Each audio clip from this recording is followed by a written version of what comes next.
We're going back into the bicameral mind, which is tribal, collective. But it seems, Dr. McLuhan, that this tribal world is not friendly. Oh no, tribal people, one of their main kinds of sport is sort of butchering each other. It's, so.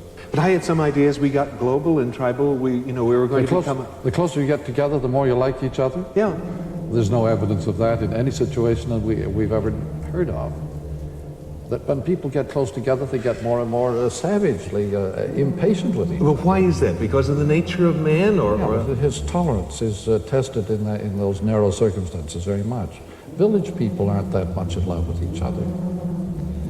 And the global village is a place of very arduous interfaces and very abrasive situations. Every country in the world is loaded with regionalistic, nationalistic little groups. When you live out on the frontier, you have no identity. You're a nobody. Therefore, you get very tough. You have to prove that you are somebody.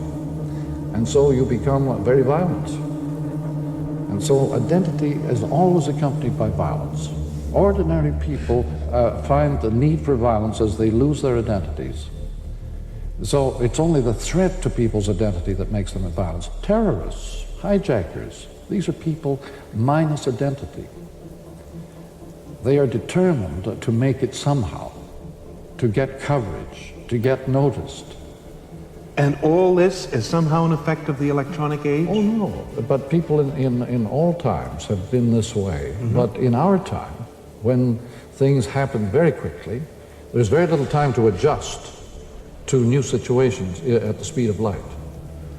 There's very little time to get accustomed to anything. We now have the means to keep everybody under surveillance.